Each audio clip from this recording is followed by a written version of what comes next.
Hey learners, welcome back to smart slate PSC. നമ്മൾ ഇന്ന് HSC സിലബസിലെ മൊഡ്യൂൾ 3 നാഷണൽ ഇൻകം കോൺസെപ്റ്റ്സ് എന്ന് പറയുന്ന ഒരു ടോപ്പിക് ഉണ്ട്. അതാണ് നമ്മളിന്ന് ഡിസ്കസ് ചെയ്യാൻ പോകുന്നത്. ഇത് നമുക്ക് +2 ടെക്സ്റ്റ് ബുക്കിൽ നാഷണൽ ഇൻകം അക്കൗണ്ടിങ് എന്ന് പറയുന്ന ഒരു ചാപ്റ്റർ പഠിക്കാനുണ്ട്. അതുപോലെ തന്നെ ഓൾഡ് ടെക്സ്റ്റ് ബുക്കിൽ 9th സ്റ്റാൻഡേർഡിലെ ഓൾഡ് ടെക്സ്റ്റ് ബുക്കിൽ നമുക്ക് ദേശീയ വരുമാനം എന്ന് പറയുന്ന ഒരു ചാപ്റ്റർ പഠിക്കാനുണ്ട്. അപ്പോൾ ഇതിലെ എല്ലാ പോയിന്റുകളും ഉൾക്കൊള്ളിച്ചാണ് ഈ ഒരു വീഡിയോ ചെയ്തിട്ടുള്ളത്. ആദ്യമായി നമ്മൾ എന്താണ് ദേശീയ വരുമാനം എന്നാണ് നോക്കുന്നത്. ദേശീയ വരുമാനം എന്ന് പറഞ്ഞാൽ ഒരു രാജ്യത്ത് ഒരു വർഷം ഉൽപ്പാദിപ്പിച്ച അന്തിമ സാധനങ്ങളുടെയും സേവനങ്ങളുടെയും ആകെ പണമൂല്യം, അതാണ് ദേശീയ വരുമാനം എന്ന് പറയുന്നത്. ഒരു രാജ്യം ഒരു വർഷം ഉൽപ്പാദിപ്പിച്ച അന്തിമ സാധനങ്ങളുടെയും സേവനങ്ങളുടെയും പണമൂല്യത്തിൻ്റെ ആകെ തുക, ഇതാണ് ദേശീയ വരുമാനം എന്നതുകൊണ്ട് അർത്ഥമാക്കുന്നത്. ഒരു രാജ്യത്തിൻ്റെ ദേശീയ വരുമാനം എന്ന് പറയുന്നത് ആ രാജ്യത്തിൻ്റെ സാമ്പത്തിക വളർച്ചയുടെ സൂചകമാണ്. അതുകൊണ്ട് തന്നെ ദേശീയ വരുമാനം കണക്കാക്കുക എന്ന് പറയുന്നത് ഒരു രാജ്യത്തിൻ്റെ സാമ്പത്തിക വളർച്ച എത്രത്തോളം ഉണ്ട് എന്ന് മനസ്സിലാക്കുന്നതിൽ ഏറ്റവും പ്രധാനപ്പെട്ടതാണ്. ഇനി നമുക്ക് കുറച്ച് നാഷണൽ ഇൻകം കോൺസെപ്റ്റ്സുകൾ പഠിക്കാം. GDP, gross domestic product. അപ്പോൾ GDP എന്ന് പറഞ്ഞു കഴിഞ്ഞാൽ, ഗ്രോസ് എന്ന് പറഞ്ഞു കഴിഞ്ഞാൽ മൊത്ത, ഡൊമസ്റ്റിക് ആഭ്യന്തര പ്രൊഡക്റ്റ് ഉൽപ്പന്നം. നമ്മൾ HSCക്ക് നമുക്കറിയാം പാർട്ട് A ഭാഗം മാത്രമേ ഇംഗ്ലീഷിൽ ഉണ്ടാവുള്ളൂ. പാർട്ട് B എന്ന് പറയുന്നത് മലയാളത്തിലാണ് തരുന്നത്. അതുകൊണ്ട് തന്നെ നമ്മൾ മലയാളം ടേംസ് പഠിക്കുക എന്ന് പറയുന്നത് ഇമ്പോർട്ടൻ്റ് ആണ്. അപ്പോൾ GDPയുടെ മലയാളം ടേം നമ്മൾ മനസ്സിലാക്കി വെക്കണം, മൊത്ത ആഭ്യന്തര ഉൽപ്പന്നം. GDP എന്താണെന്ന് നോക്കാം. ഒരു രാജ്യത്തിൻ്റെ ആഭ്യന്തര അതിർത്തിക്കുള്ളിൽ ഒരു വർഷം ഉൽപ്പാദിപ്പിച്ച സാധനങ്ങളുടെയും സേവനങ്ങളുടെയും ആകെ പണമൂല്യമാണ് GDP എന്നതുകൊണ്ട് ഉദ്ദേശിക്കുന്നത്.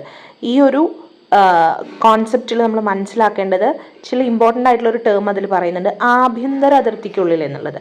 അതായത് നമ്മൾ പുറത്തു നിന്നുള്ള ഫാക്ടേഴ്സിനെ അല്ലെങ്കിൽ മറ്റ് ഫാക്ടേഴ്സിനെ ഒന്നും നമ്മൾ ഇതിൽ ഇൻക്ലൂഡ് ചെയ്യിക്കുന്നില്ല. നമ്മുടെ രാജ്യത്തിൻ്റെ അതിർത്തിക്കുള്ളിൽ ഉൽപ്പാദിപ്പിക്കപ്പെടുന്ന സാധനങ്ങൾക്കും സേവനങ്ങൾക്കും ലഭിക്കുന്ന പണമൂല്യം മാത്രമേ കണക്കാക്കുന്നുള്ളൂ. പുറത്തുനിന്ന് മറ്റൊരു രാജ്യത്ത് നിന്ന് നമുക്ക് ലഭിക്കുന്ന പേയ്മെൻറ്റുകളോ അല്ലെങ്കിൽ എന്തെങ്കിലും ഡൊണേഷൻസോ അങ്ങനത്തെ ഒരു തരത്തിലുള്ള കാര്യങ്ങളും നമ്മൾ എന്തിൽ ഉൾക്കൊള്ളിക്കുന്നില്ല, ഈ ഒരു GDP എന്ന് പറയുന്ന കോൺസെപ്റ്റിൽ ഉൾക്കൊള്ളിക്കുന്നില്ല.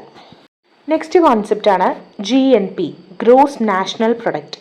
നേരത്തെ പറഞ്ഞതുപോലെ തന്നെ നാഷണൽ എന്ന് പറയുമ്പോൾ ദേശീയ, മൊത്ത ദേശീയ ഉൽപ്പന്നം GNP എന്ന് പറഞ്ഞു കഴിഞ്ഞാൽ മൊത്ത ആഭ്യന്തര ഉൽപ്പന്നത്തിൻ്റെയും വിദേശത്ത് നിന്നുള്ള അറ്റഘടക വരുമാനത്തിൻ്റെയും ആകെ തുകയാണ് നമ്മൾ മൊത്ത ദേശീയ ഉൽപ്പന്നം എന്ന് വിളിക്കുന്നത്. ഇവിടെ ശ്രദ്ധിച്ചാൽ കാണാൻ പറ്റും, എന്താ മൊത്തം ആഭ്യന്തര ഉൽപ്പന്നവും പിന്നെ വിദേശത്ത് നിന്ന് ലഭിക്കുന്ന അറ്റഘടക വരുമാനം.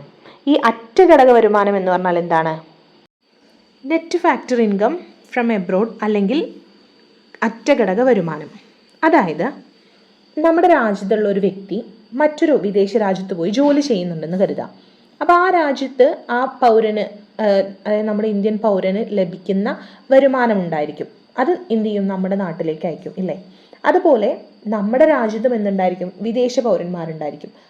നമ്മുടെ രാജ്യത്ത് തൊഴിൽ ചെയ്യുന്ന വിദേശ പൗരന്മാർ നേടുന്ന വരുമാനം എങ്ങോട്ട് പോകും? മറ്റു രാജ്യത്തേക്ക്, അവരുടെ സ്വന്തം രാജ്യത്തേക്ക് പോകും. ഇവ തമ്മിലുള്ള ഡിഫറൻസ് ആണ് എന്ത്? Net factor income from abroad. For example പറയുകയാണെങ്കിൽ, ഒരു ഇന്ത്യൻ പൗരൻ UK വർക്ക് ചെയ്യുന്നുണ്ട്. അയാൾ ഒരു 50,000 റുപ്പീസ് ഏൺ ചെയ്യുന്നുണ്ട്. അയാൾ ഇങ്ങോട്ട് അത് അയക്കുന്നുണ്ട്. അതുപോലെ ഇവിടെ ജോലി ചെയ്യുന്ന ഒരു വിദേശ പൗരൻ, ഏതെങ്കിലും ഒരു രാജ്യത്തെ ഒരു പൗരൻ ഇന്ത്യയിൽ വർക്ക് ചെയ്യുന്നുണ്ട്. അയാൾ 60,000 ആണ് ഏൺ ചെയ്യുന്നത്.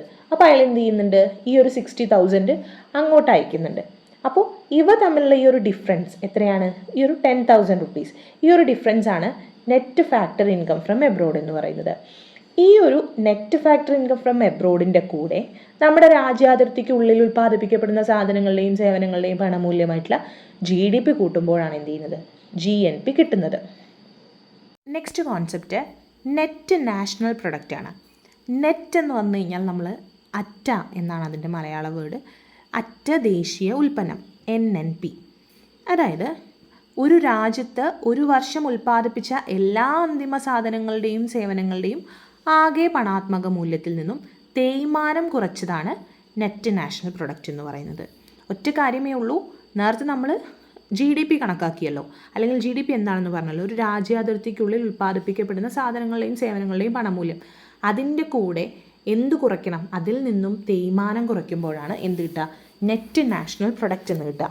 ഇത് ഓർത്തു വയ്ക്കാനുള്ളൊരു എളുപ്പമാർഗ്ഗം എന്ന് പറയുന്നത്, ഫസ്റ്റ് നെറ്റ് വന്നു കഴിഞ്ഞാൽ നമ്മളവിടെ ഡിപ്രീസിയേഷൻ അല്ലെങ്കിൽ തേയ്മാനം കുറയ്ക്കണം എന്നുള്ളത് ഓർത്തു വയ്ക്കുക.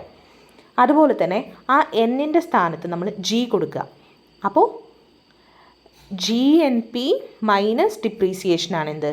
NNP എന്ന് പറയുന്നത്. Next concept net domestic product ആണ്. നേരത്തെ പറഞ്ഞു നെറ്റ് എന്ന് പറഞ്ഞു കഴിഞ്ഞാൽ അറ്റ എന്നാണ്. അറ്റ ഡൊമസ്റ്റിക് ആഭ്യന്തരം, അറ്റ ആഭ്യന്തര ഉൽപ്പന്നം, NDP. നേരത്തെ പറഞ്ഞതുപോലെ തന്നെ ഒരു രാജ്യത്തിൻ്റെ ആഭ്യന്തര അതിർത്തിക്കുള്ളിൽ ഉൽപ്പാദിപ്പിക്കപ്പെടുന്ന എല്ലാ അന്തിമ സാധനങ്ങളുടെയും സേവനങ്ങളുടെയും പണമൂല്യത്തിൽ നിന്ന് എന്ത് കുറയ്ക്കണം? തേയ്മാനം കുറയ്ക്കണം. ഒറ്റ കാര്യമേ ഉള്ളൂ. NNP ആണെങ്കിൽ അവിടെ ആഭ്യന്തര അതിർത്തി എന്നൊന്നുമില്ല.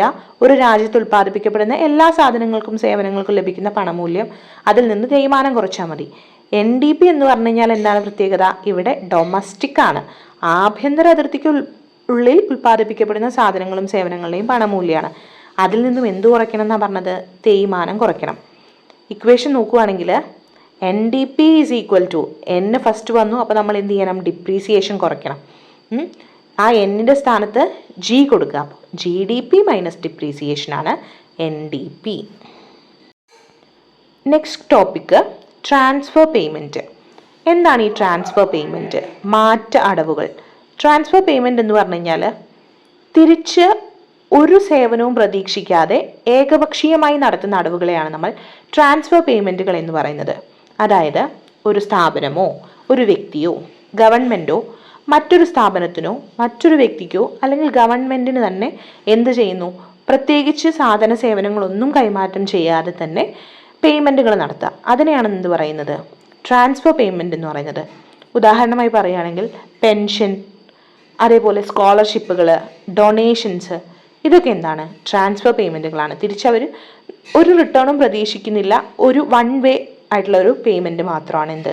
ട്രാൻസ്ഫർ പേയ്മെൻറ്റ് എന്ന് പറയുന്നത്. അപ്പോൾ ഇതൊന്ന് മനസ്സിലാക്കി വെച്ചിരിക്കുന്നത് നല്ലതായിരിക്കും. നെക്സ്റ്റ് കോൺസെപ്റ്റാണ് പെർ ക്യാപിറ്റ ഇൻകം അല്ലെങ്കിൽ പ്രതിശീർഷ വരുമാനം. പെർ ക്യാപിറ്റ ഇൻകം എന്ന് പറഞ്ഞു കഴിഞ്ഞാൽ ആളോഹരി വരുമാനമാണ്. അതായത് ഒരു രാജ്യത്തെ ഒരു വ്യക്തിക്ക് ലഭിക്കുന്ന വരുമാനമാണ് എന്ത്? ആളോഹരി വരുമാനം എന്ന് പറയുന്നത്. പെർ ക്യാപിറ്റ ഇൻകം കണക്കാക്കുന്നതിന് വേണ്ടിയിട്ട് ദേശീയ വരുമാനം ഡിവൈഡഡ് ബൈ പോപ്പുലേഷൻ ചെയ്ത് കഴിഞ്ഞാൽ നമുക്ക് ഒരു വ്യക്തിക്ക് ലഭിക്കുന്ന വരുമാനം അല്ലെങ്കിൽ പെർ ക്യാപിറ്റ ഇൻകം കിട്ടുന്നതാണ്. Next concept personal disposable income. Personal disposable income എന്ന് പറഞ്ഞു കഴിഞ്ഞാൽ നമുക്ക് കിട്ടുന്ന വരുമാനത്തിൽ നിന്നും, അതായത് ആളോഹരി വരുമാനത്തിൽ നിന്നും നമ്മുടെ ആദായ നികുതി, നമ്മുടെ ടാക്സ് മൈനസ് ചെയ്ത് നമുക്ക് വ്യക്തികൾക്കും കുടുംബങ്ങൾക്കും സ്വന്തം ഇഷ്ടാനുസരണം ചെലവഴിക്കാനോ അല്ലെങ്കിൽ നിക്ഷേപിക്കാനോ ഒക്കെ കഴിയുന്ന വരുമാനമാണ് പേഴ്സണൽ ഡിസ്പോസബിൾ ഇൻകം എന്ന് പറയുന്നത്. ഒരു ഉദാഹരണം പറയുവാണെങ്കിൽ ഒരു വ്യക്തിയുടെ വരുമാനം 50,000 രൂപയാണ് എന്നുണ്ടെങ്കിൽ അതിൽ 5,000 രൂപയിൽ ടാക്സ് അടയ്ക്കുന്നുണ്ടെങ്കിൽ അയാളുടെ പേഴ്സണൽ ഡിസ്പോസബിൾ ഇൻകം എന്ന് പറയുന്നത് 45,000 രൂപയായിരിക്കും. അതാണ് പേഴ്സണൽ ഡിസ്പോസബിൾ ഇൻകം എന്ന് പറയുന്നത്. ഇനി നമ്മൾ നോക്കാൻ പോകുന്നത് എന്തിനു വേണ്ടിയിട്ടാണ് നമ്മൾ ദേശീയ വരുമാനം കണക്കാക്കുന്നത് എന്നുള്ളതാണ്. ലക്ഷ്യങ്ങളാണ്. ഒന്നാമതായിട്ട് സമ്പദ്ഘടനയിലെ വിവിധ മേഖലകളുടെ സംഭാവനകൾ വിലയിരുത്താൻ ദേശീയ വരുമാനം നമുക്ക് സഹായിക്കുന്നുണ്ട്. ഏതൊക്കെ മേഖലകളാണ് ഏറ്റവും കൂടുതൽ സംഭാവന നൽകുന്നത്? പ്രാഥമിക മേഖലയാണോ, ദ്വിതീയ മേഖലയാണോ, തൃതീയ മേഖലയാണോ ഏറ്റവും കൂടുതൽ സംഭാവന നൽകുന്നത്? ഇതൊക്കെ മനസ്സിലാക്കാൻ നമുക്ക് ദേശീയ വരുമാനം കണക്കാക്കുന്നത് മൂലം കഴിയും. സെക്കൻഡ്ലി, സമ്പദ് വ്യവസ്ഥ നേരിടുന്ന പ്രശ്നങ്ങൾ എന്തൊക്കെയാണ് എന്ന് മനസ്സിലാക്കാൻ ഈ ഒരു ദേശീയ വരുമാനം കണക്കാക്കുന്നത് വഴി സാധിക്കും.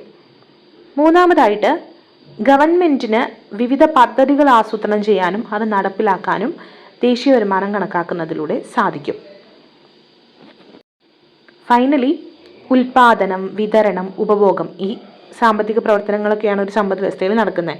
ഇത്തരം സാമ്പത്തിക പ്രവർത്തനങ്ങളുടെ പോരായ്മകളും അതുപോലെ തന്നെ മേന്മയും മനസ്സിലാക്കാൻ നമുക്ക് ദേശീയ വരുമാനം കണക്കാക്കുന്നതിലൂടെ കഴിയും. ഇതൊക്കെയാണ് ദേശീയ വരുമാനം കണക്കാക്കുന്നതിൻ്റെ ലക്ഷ്യങ്ങൾ. ഇനി നമ്മൾ നോക്കാൻ പോകുന്നത് നമ്മുടെ വ്യക്തികളുടെ വരുമാനം വർദ്ധിച്ചു എന്ന് ചിന്തിക്കുക. വരുമാനം വർദ്ധിച്ചു കഴിഞ്ഞാൽ സ്വാഭാവികമായിട്ടും നമ്മളെ ചെലവും വർദ്ധിക്കും. ഈ ചെലവ് വർദ്ധിക്കുന്നത് വഴി രാജ്യത്തിൻ്റെ ഉൽപ്പാദനം വർദ്ധിക്കും. ഇതിങ്ങനെ സർക്കുലേഷൻ പോലെ ഇങ്ങനെ നടക്കും ഇക്കോണമിയിൽ. ഒരു ചാക്രിക പ്രവർത്തനമായിട്ട് നടക്കുകയാണ്. വരുമാനം കൂടുന്നു, അതിനനുസരിച്ച് ചിലവ് കൂടുന്നു. അപ്പോൾ ഈ ചിലവിനനുസരിച്ച് ആളുകൾ കൺസ്യൂം ചെയ്യുന്ന സമയത്ത് പ്രൊഡക്ഷൻ നടത്തേണ്ടത് കൂടുന്നു. അങ്ങനെ ഒരു ഇക്കോണമിയിലെ നാഷണൽ ഇൻകം എന്ന് പറയുന്നത് ഈ ഒരു രീതിയിലാണ് വർദ്ധിക്കുന്നത്. അതായത് ദേശീയ വരുമാനം കണക്കാക്കുന്നതിന് പ്രധാനമായിട്ടും 3 രീതികളാണ് അവലംബിക്കുന്നത്. ഒന്ന് ഉൽപാദന രീതി, മറ്റൊന്ന് ചെലവ് രീതി, പിന്നീട് വരുമാന രീതി. ഈ 3 മെത്തേഡ് യൂസ് ചെയ്തിട്ടാണ് നമ്മൾ ദേശീയ വരുമാനം കണക്കാക്കുന്നത്. ഏത് രീതി ഉപയോഗിച്ചാലും നമുക്ക് ലഭിക്കുന്ന നാഷണൽ ഇൻകം എന്ന് പറയുന്നത് സെയിം ആയിരിക്കും. ആദ്യം നമ്മൾ നോക്കാൻ പോകുന്നത് പ്രൊഡക്റ്റ് മെത്തേഡ് അല്ലെങ്കിൽ ഉൽപ്പന്ന രീതി. പ്രൊഡക്റ്റ് മെത്തേഡ് എന്ന് പറഞ്ഞു കഴിഞ്ഞാൽ പ്രാഥമിക, ദ്വിതീയ, തൃതീയ മേഖലകളിൽ ഉൽപ്പാദിപ്പിക്കപ്പെടുന്ന സാധനങ്ങളുടെയും സേവനങ്ങളുടെയും ആകെ പണമൂല്യം കണ്ടെത്തി വരുമാനം കണക്കാക്കുന്ന രീതിയാണ്. ഒരു രീതി പ്രകാരം ഏത് മേഖലയാണ് കൂടുതൽ ദേശീയ വരുമാനത്തിന് സംഭാവന ചെയ്യുന്നത് എന്ന് മനസ്സിലാക്കാൻ വേണ്ടിയിട്ട് നമുക്ക് ഈ ഒരു മെത്തേഡ് സഹായിക്കുന്നതാണ്. ഇതിനെ ഉൽപ്പന്ന രീതി അല്ലെങ്കിൽ മൂല്യവർദ്ധിത രീതി എന്നെല്ലാം അറിയപ്പെടുന്നുണ്ട്. അതായത് ഇവിടെ നമ്മൾ വരുമാനം കണക്കാക്കുന്നതിന് വേണ്ടിയിട്ട് ഉൽപ്പന്നത്തിൻ്റെ കൂട്ടിച്ചേർത്ത മൂല്യം അല്ലെങ്കിൽ അന്തിമ സാധനങ്ങളുടെയും സേവനങ്ങളുടെയും മൂല്യമാണ് കണക്കാക്കുന്നത്. അതായത് എന്താ ഉദ്ദേശിക്കുന്നതെന്ന് വെച്ച് കഴിഞ്ഞാൽ, നമ്മൾ ഇപ്പോൾ ഒരു കാർ ഉൽപ്പാദിപ്പിക്കുന്നു, അതാണ് നമ്മുടെ ഫൈനൽ പ്രൊഡക്റ്റ് എന്നുണ്ടെങ്കിൽ നമ്മൾ ആ ഒരു പ്രൊഡക്ഷൻ്റെ സമയത്ത് നമ്മൾ അതിലുപയോഗിക്കുന്ന റോ മെറ്റീരിയൽസ് ഉണ്ടാവും. ഇപ്പോൾ ടയർ, അപ്പോൾ അതിനൊക്കെ വിലയുണ്ടായിരിക്കും. ആ വിലയൊക്കെ നമ്മൾ ആ ഓരോരോ സ്റ്റെപ്പുകളിൽ നമ്മൾ വില കൂട്ടിയിട്ട് ഈ ഒരു ഫൈനൽ പ്രൊഡക്റ്റിൻ്റെ വില കൂടി കൂട്ടുകയാണെങ്കിൽ നാഷണൽ ഇൻകം എന്ന് പറയുന്നത് തെറ്റായിരിക്കും നമ്മൾ കണക്ക് കൂട്ടുന്നത്. അപ്പോൾ നമ്മൾ ഏറ്റവും അവസാനം നമുക്ക് ലഭിക്കുന്ന അന്തിമ ഉൽപ്പന്നത്തിൻ്റെ മൂല്യമാണ് കൂട്ടുന്നത്. ഇങ്ങനെ എല്ലാ പ്രൊഡക്റ്റുകളുടെയും കൂട്ടിച്ചേർത്ത മൂല്യം, അതായത് ഗ്രോസ് വാല്യൂ ആഡഡ് കൂട്ടിച്ചേർത്തിട്ടാണ് നമുക്ക് എന്ത് ചെയ്യുന്നത്, ഉൽപ്പന്ന രീതി പ്രകാരം ദേശീയ വരുമാനം കണക്കാക്കുന്നത്. അടുത്തതായി ചെലവ് രീതി. ഈ ചെലവ് രീതിയിലൂടെ നമ്മൾ എന്താ ചെയ്യുന്നതെന്ന് വെച്ച് കഴിഞ്ഞാൽ, ഒരു വർഷത്തിൽ വ്യക്തികളും സ്ഥാപനങ്ങളും ഗവൺമെൻറ്റും ഒക്കെ ചെലവഴിക്കുന്ന തുക കണ്ടെത്തി ദേശീയ വരുമാനം കണക്കാക്കുന്ന ഒരു രീതിയാണ് ചെലവ് രീതി എന്ന് പറയുന്നത്. ഇവിടെ നമ്മൾ ഗവൺമെൻറ്റിൻ്റെ ചിലവുകൾ കൂട്ടുന്നുണ്ട്, അതേപോലെ തന്നെ ഇൻവെസ്റ്റ്മെൻറ്റ് ചിലവുകൾ കൂട്ടുന്നുണ്ട്, കൺസംഷന് വേണ്ടി ചിലവാക്കുന്നത് കൂട്ടുന്നുണ്ട്, ഗവൺമെൻറ് എക്സ്പെൻഡിച്ചറുകൾ കൂട്ടുന്നുണ്ട്, എക്സ്പോർട്ടും ഇമ്പോർട്ടും ആ എക്സ്പെൻസസ് കൂട്ടുന്നുണ്ട്. ഇതെല്ലാം ആണ് നമ്മൾ ഈ ഒരു ചെലവ് രീതി പ്രകാരം കൂട്ടുന്നത്. അതായത് എക്സ്പെൻസസ് അത് ഗവൺമെൻറ്റിൻ്റെ ആവാം, വ്യക്തികളുടെ ആവാം, എല്ലാത്തിൻ്റെയുമുള്ള എക്സ്പെൻസസ് കൂട്ടിച്ചേർത്തുകൊണ്ട് നമ്മൾ നാഷണൽ ഇൻകം കണക്കാക്കുന്ന രീതിയാണ്. നമ്മൾ എക്കണോമിക്സിൽ നിക്ഷേപത്തെയും നമ്മളൊരു ചെലവായിട്ടാണ് കണക്കാക്കുന്നത്. അപ്പോൾ നാഷണൽ ഇൻകം എന്ന് പറഞ്ഞു കഴിഞ്ഞാൽ GDP എന്ന് പറയുന്നത് C+I+G+X-M. ഇവിടെ C എന്ന് പറഞ്ഞു കഴിഞ്ഞാൽ കൺസംഷൻ എക്സ്പെൻഡിച്ചറാണ്, ഉപഭോഗ ചെലവാണ്. I എന്ന് പറഞ്ഞാൽ ഇൻവെസ്റ്റ്മെൻറ്റ് എക്സ്പെൻഡിച്ചർ, നിക്ഷേപ ചെലവാണ്. G എന്ന് പറഞ്ഞു കഴിഞ്ഞാൽ ഗവൺമെൻറ് എക്സ്പെൻഡിച്ചറാണ്. X-M എന്ന് പറഞ്ഞാൽ നെറ്റ് എക്സ്പോർട്ട് മൈനസ് ഇമ്പോർട്ട്. അപ്പോൾ ഈ രീതിയിൽ ആണ് നമ്മൾ GDP കണക്കാക്കുന്നതെങ്കിൽ അത് ചെലവ് രീതി പ്രകാരമാണ്. ഫൈനലി വരുമാന രീതി. ഇത് പ്രകാരം ഉൽപാദന ഘടകങ്ങൾക്ക് ലഭിക്കുന്ന പ്രതിഫലങ്ങളുടെ അടിസ്ഥാനത്തിൽ ദേശീയ വരുമാനം കണക്കാക്കുകയാണ് ചെയ്യുന്നത്. ഉൽപാദന ഘടകങ്ങൾ ഏതൊക്കെയാണ്? ഭൂമി, തൊഴിൽ, മൂലധനം, സംഘാടനം. ഇവയ്ക്കൊക്കെ പ്രതിഫലം അല്ലെങ്കിൽ വരുമാനം ലഭിക്കുന്നുണ്ട്. ഭൂമിക്ക് പാട്ടമാണ് വരുമാനം, തൊഴിലിന് വേതനമാണ്, മൂലധനത്തിന് പലിശയാണ്, സംഘാടനത്തിന് ലാഭമാണ്. അപ്പോൾ ഈ ഉൽപാദന ഘടകങ്ങൾക്കെല്ലാം ലഭിക്കുന്ന പ്രതിഫലങ്ങളെല്ലാം കൂട്ടിച്ചേർത്തുകൊണ്ടാണ് നമ്മൾ ദേശീയ വരുമാനം കണക്കാക്കുന്നതെങ്കിൽ അതാണ് വരുമാന രീതി. സോ GDP എന്ന് പറയുന്നത് W+R+IN+P. ഇവിടെ W എന്ന് പറഞ്ഞാൽ വേജ് ആണ്, R റെൻറ്റ്, IN എന്നതുകൊണ്ട് ഉദ്ദേശിക്കുന്നത് ഇൻട്രസ്റ്റ് ആണ്, P എന്ന് പറഞ്ഞാൽ പ്രോഫിറ്റ്.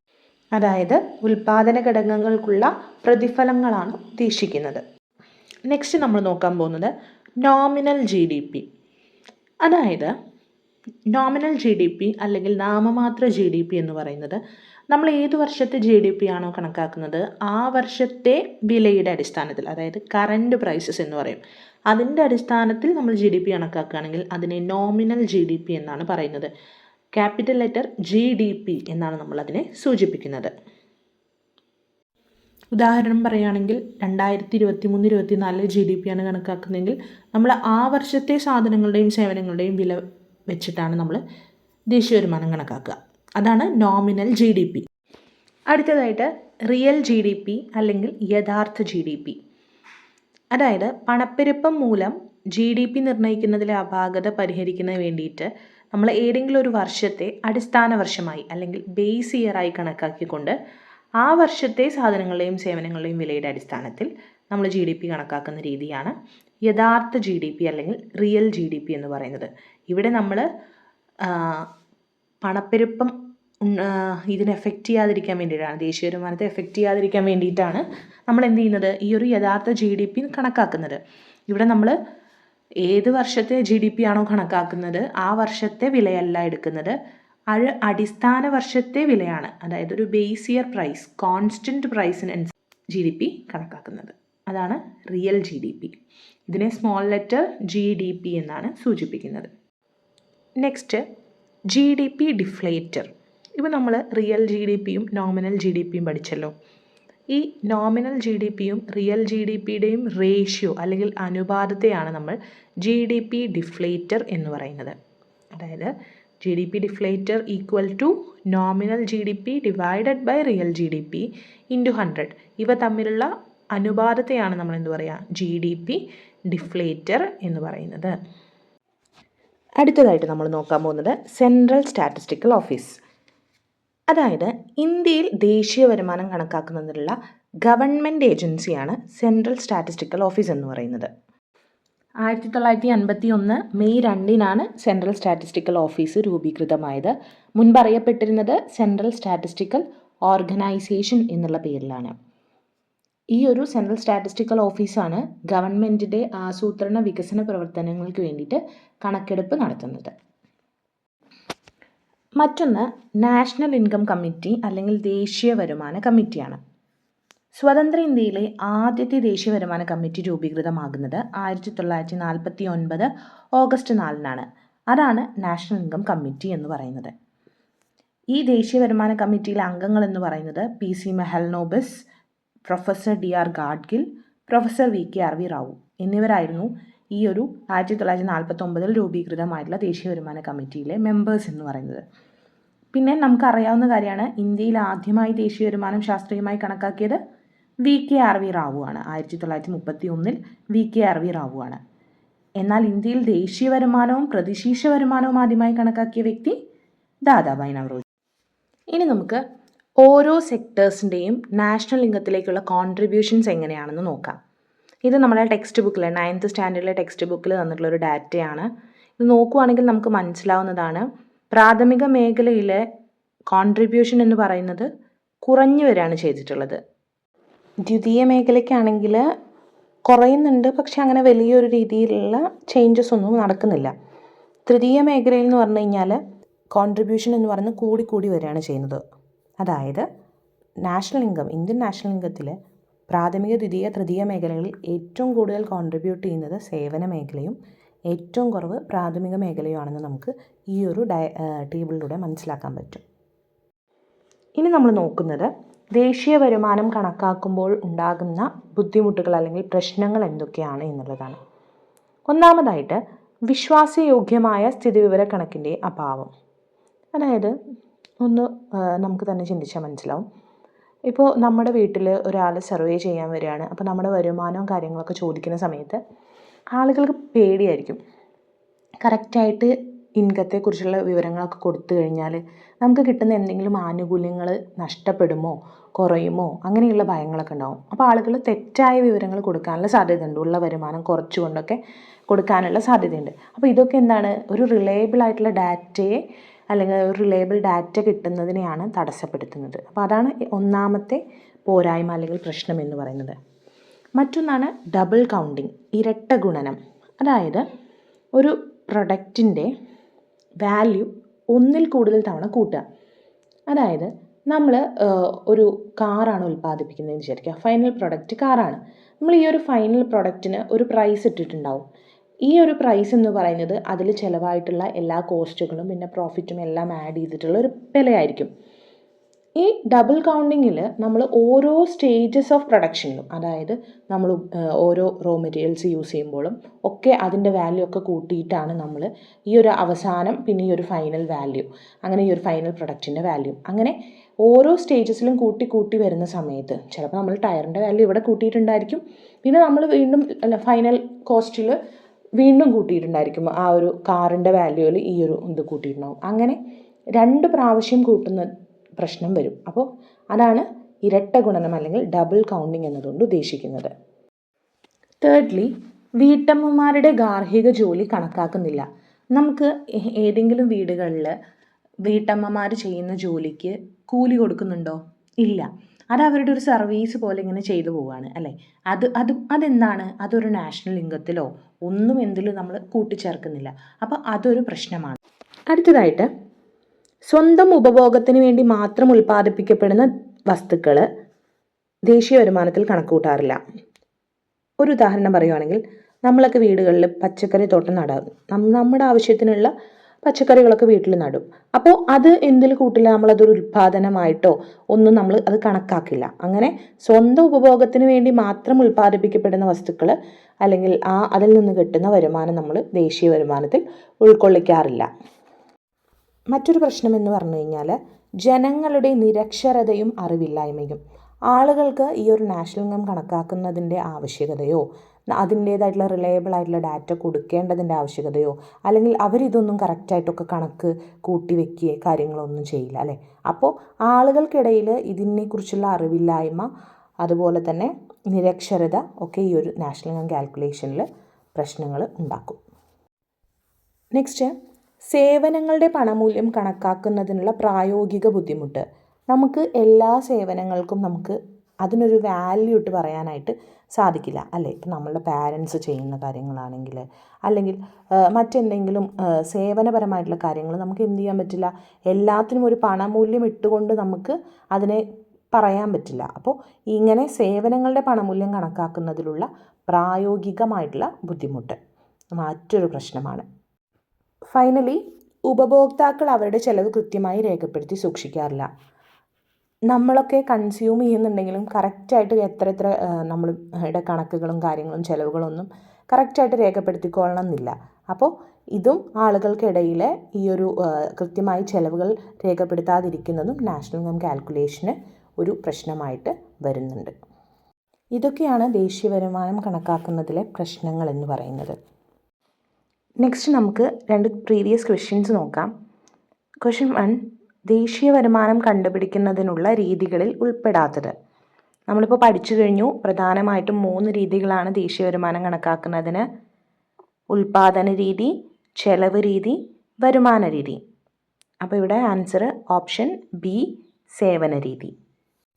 നെക്സ്റ്റ് ക്വസ്റ്റ്യൻ, മൊത്തം ആഭ്യന്തര ഉൽപാദനം കണക്കാക്കുന്നതിൽ ബന്ധപ്പെടാത്ത ആശയം, അതായത് GDP.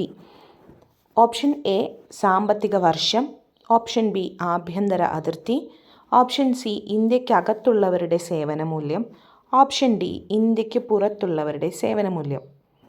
നമ്മൾ പഠിച്ചിരുന്നു GDP എന്താണ് എന്നുള്ളത്. മൊത്തം ആഭ്യന്തര ഉൽപ്പാദനം എന്ന് പറഞ്ഞു കഴിഞ്ഞാൽ അവിടെ ഒരു രാജ്യത്ത് ഒരു വർഷം ഉൽപ്പാദിപ്പിക്കപ്പെടുന്ന സാധനങ്ങളുടെയും സേവനങ്ങളുടെയും ആകെ പണമൂല്യത്തെയാണ് GDP എന്ന് പറയുന്നത്. അപ്പോൾ ഒരു രാജ്യാതിർത്തിക്കുള്ളിൽ ആഭ്യന്തര അതിർത്തിക്കുള്ളിൽ എന്ന് പറയുന്നുണ്ട്. അപ്പോൾ ആഭ്യന്തര അതിർത്തി വരും, അതുപോലെ തന്നെ ഒരു വർഷത്തിനുള്ളിൽ എന്ന് വരും. പിന്നെ രാജ്യത്തിന്, അതായത് ഇന്ത്യക്ക് പുറത്തുള്ളവരുടെ സേവന മൂല്യം GDP കണക്കാക്കുന്ന സമയത്ത് നമ്മൾ ഇൻക്ലൂഡ് ചെയ്യുന്നില്ല. അവിടെ നമ്മൾ എന്താ GNPയിലാണ് നമ്മൾ എന്ത് ചെയ്യുന്നത്, net factor income from abroad ചേർക്കുന്നത്. സിലബസിലെ നാഷണൽ ഇൻകം കോൺസെപ്റ്റ്സ് എന്ന് പറയുന്ന ഭാഗത്തു നിന്നും മാക്സിമം പോയിന്റുകൾ ഉൾക്കൊള്ളിച്ചുകൊണ്ടാണ് ഈ ഒരു വീഡിയോ ചെയ്തിട്ടുള്ളത്. നിങ്ങൾക്ക് വീഡിയോ യൂസ്ഫുൾ ആണ് എന്ന് തോന്നുകയാണെങ്കിൽ നിങ്ങളുടെ മറ്റ് HSI സോഷ്യൽ സയൻസിൽ പഠിക്കുന്ന സുഹൃത്തുക്കളിലേക്ക് ഈ ഒരു വീഡിയോ ഷെയർ ചെയ്യുക. നിങ്ങളുടെ കമൻറ്റുകൾ രേഖപ്പെടുത്തുക. താങ്ക്